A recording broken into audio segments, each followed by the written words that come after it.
At 15 years old, Cristiano Ronaldo was lying on a hospital bed, being told that his heart might never let him play football again.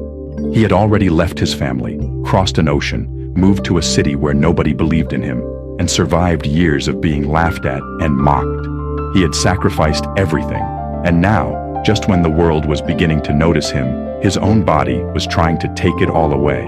But here is what nobody tells you about Cristiano Ronaldo. The trophies, the records, the 900 goals, none of that is the real story. The real story is what this man went through before any of that existed.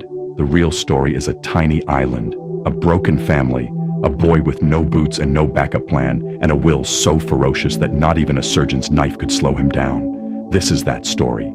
Cristiano Ronaldo's story doesn't begin in a stadium. It begins on a small volcanic island rising out of the Atlantic Ocean, 800 miles off the coast of Portugal. Madeira, beautiful to tourists, tough to live in if you had nothing.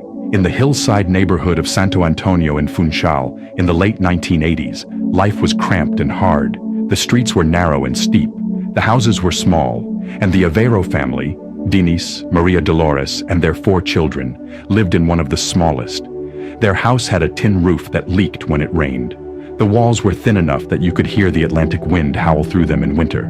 The children shared rooms, meals were stretched, hand-me-down clothes were passed from sibling to sibling until they fell apart completely. Dinis Aveiro, Cristiano's father, worked as a municipal gardener and did part-time work as a kitman for a local football club. He loved football. He loved his family. But Dinis was fighting a battle on the inside that he could never quite win. Alcoholism was slowly stealing him away, not all at once, but piece by piece, like the tide pulling sand from the shore. Some days he was present and warm and kind. Other days, he was somewhere else entirely, even when he was standing right in front of you. Maria Dolores held everything together. She cleaned houses for other families. She cooked for neighbors to earn a few extra coins. She worked every hour that God gave her, coming home exhausted, hands raw, just to make sure her children had enough to get through the day. Young Cristiano watched all of this. He absorbed every bit of it, and somewhere in that small house, with the ocean wind rattling the windows and dinner being stretched for the 4th night in a row, a fire started burning in him that would never go out. From the time he could walk, Cristiano was obsessed with football, not just interested, not just enthusiastic, obsessed in the way that only a child with nothing else to hold on to can be. The other kids on the streets of Funchal remember him as the boy who was always there, always with a ball at his feet, always trying something, a new trick, a new move, a new way to beat someone, and never, ever stopping until he got it right. While other kids drifted home for dinner or wandered off to find something else to do, Cristiano was still out there, kicking a ball against a wall in the fading evening light, long after everyone else had gone. There was no money for proper football boots. He played barefoot on hard cobblestone streets and dusty dirt pitches. There was no money for the football camps or the special coaching sessions that some of the other boys attended. What Cristiano had was the street, the ball, and an almost frightening determination to be better today than he was yesterday. At 8 years old, he joined Andorinha, a small local club where his father volunteered as a kit man. The pitch was rough, the goals were rusting iron frames, and the older boys made a point of knocking the smaller kid down whenever they got the chance. But every single time Cristiano hit the ground, he got back up. Not because someone told him to, not because he was performing toughness for the crowd, but because the idea of staying down, of accepting that he was beaten, was simply something his brain refused to process. His coaches could see it from the very first session. The raw speed, the hunger in his eyes, the way he took being beaten personally, as if every time someone got the better of him, it was a personal insult that had to be corrected immediately. These were not the habits of a boy who had been taught football. These were the instincts of a boy who needed football to survive. When Cristiano was 12 years old, a scout from Sporting CP, one of the biggest clubs in Portugal, watched him play and couldn't believe what he was seeing. The technical level, the pace, the way the boy read the game. It was years ahead of where a 12-year-old should be. Sporting wanted him in their academy in Lisbon immediately. For the Aveiro family, it was the most complicated kind of good news, because Lisbon wasn't down the road. It was 800 miles away, on the Portuguese mainland. Getting there meant getting on a plane. It meant leaving Madeira, leaving the island, leaving the only world Cristiano had ever known. And it meant doing it alone, at 12 years old, with no family nearby and no way of coming home whenever he wanted. For days, the family talked about it. Cristiano barely slept. He'd lie awake listening to the ocean and trying to imagine a life somewhere he'd never been, surrounded by people he'd never met, without his mother in the next room. The night before he left, Maria Dolores packed his small suitcase slowly, folding each item of clothing with the kind of deliberate care that mothers use when they're trying not to cry. Cristiano sat on the edge of the bed and watched her. Neither of them said much. There wasn't much to say. At the airport the next morning, they held each other for a long time. Cristiano told her he would make her proud.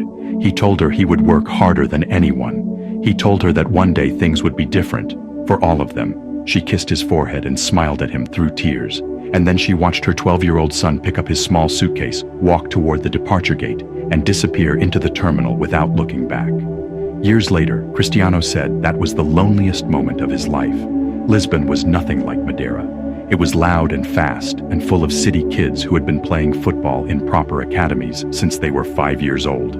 They were polished, coached, comfortable. And the moment Cristiano opened his mouth, they mocked him for the thick Madeiran accent that instantly marked him as an outsider. They called him names. They called him a peasant. When he got homesick, and he got homesick badly, lying awake in the dormitory at night crying silently into his pillow, they called him a crybaby, a mama's boy, a boy from a tiny island who had no business being here. During the day, Cristiano said nothing and let his football do the talking. He made the other boys look foolish on the pitch with a regularity that stopped being funny and started being uncomfortable for them. He was faster. He was sharper. He wanted it more. But at night, alone in the dark, the doubt crept in. He was far from home. He missed his mother. He missed the smell of the ocean. He missed the narrow streets of Funchal, and nobody here seemed to like him very much. What he did instead of going home was train. While other boys spent their free time relaxing or getting into mischief, Cristiano was on the training pitch running sprints alone in the dark. While others slept late on Saturday mornings, he was already out there, hitting free kicks over and over until the groundskeeper turned off the floodlights and asked him to go to bed. Coaches started noticing.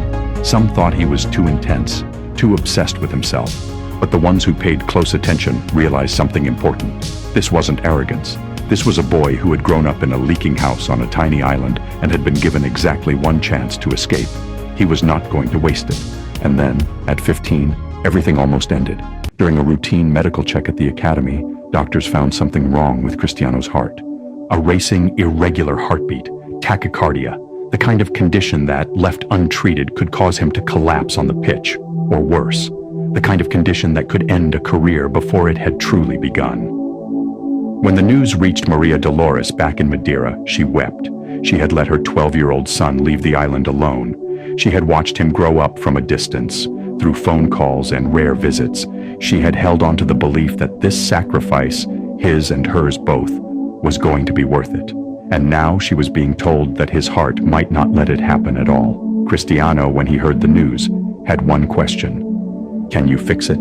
The doctors said they could, but it would require laser surgery. He would need to go under general anesthetic.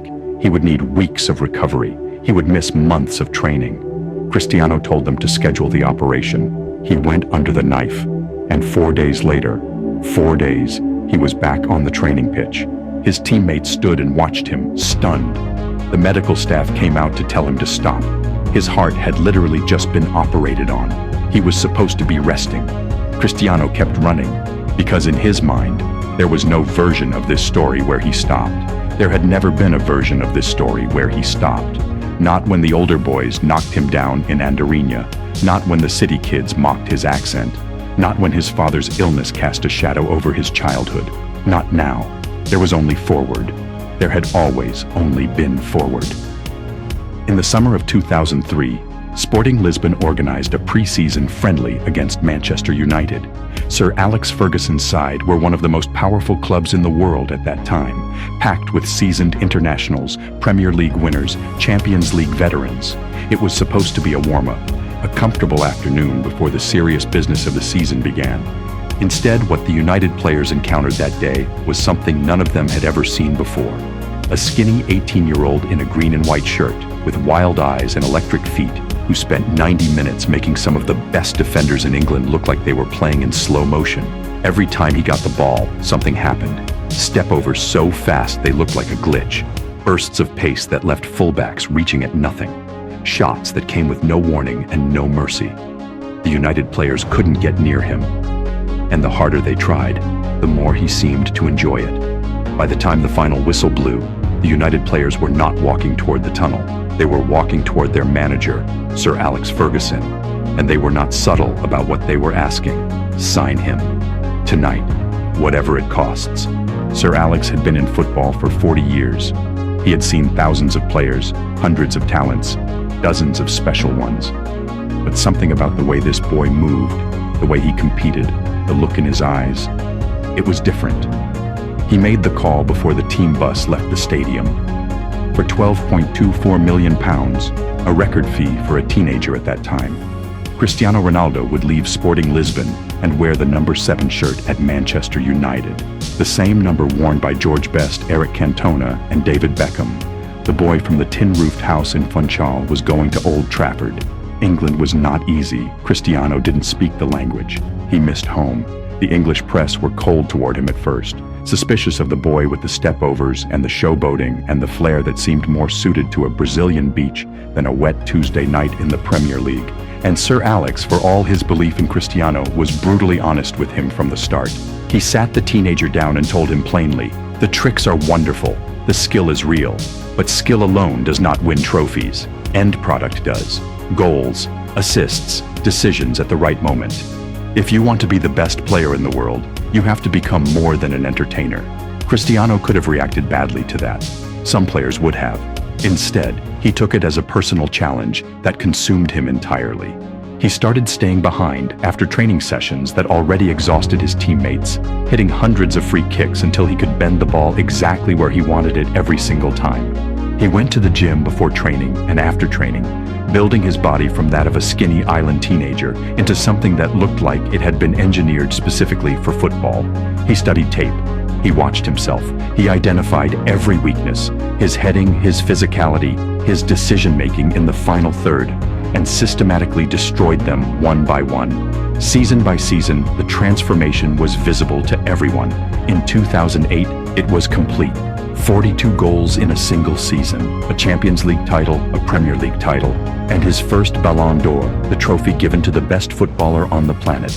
The boy who played barefoot on cobblestone streets in Funchal, whose father battled alcoholism, whose family ate dinner in shifts because the house was too small, was now officially the greatest footballer in the world. What came after that is almost too much to comprehend. Real Madrid paid £80 million for him in 2009, a world record at the time. He went on to score 451 goals in 438 matches for them. He won 4 Champions Leagues at that club alone. He won the Ballon d'Or 5 times total. He scored more international goals than any player in the history of football. In 2016, he carried a Portugal squad that many considered too limited to win a major tournament all the way to the European Championship title, and collapsed on the touchline in the final, injured, screaming encouragement at his teammates because that was the only way he knew how to exist. He never stopped. He never allowed himself to stop. And through all of it, through the world records and the sold-out stadiums and the 600 million Instagram followers, he never forgot where he came from. He has donated millions to children's hospitals across the world. He paid personally for a 9-year-old fan's cancer treatment. He has given his blood and his bone marrow and his time to causes that get no camera time and earn no applause. He auctioned one of his own Ballon d'Or trophies to fund education for children who can't afford it. He calls his mother every single day. Maria Dolores, the woman who cleaned strangers' houses in Funchal so her children wouldn't go to bed hungry, is still his first phone call. Still the person he wants to speak to before anyone else. Because Cristiano Ronaldo has never, not even for a single day, forgotten the boy he used to be. The boy with no boots. The boy crying silently in a Lisbon dormitory. The boy lying on a hospital bed at 15, asking a surgeon if he could fix his heart. That boy is still inside him. That boy is the reason for all of it. And if there is one thing this story proves, one thing that will outlast every goal and every trophy and every record that ever gets broken, it is this. The circumstances you are born into do not determine where you end up. Only you determine that. Cristiano Ronaldo was born in a house with a leaking roof on a small island that the rest of the world barely knew existed. He had every reason to accept a small life. He chose a different one, and he chose it every single day for 30 years without ever stopping once.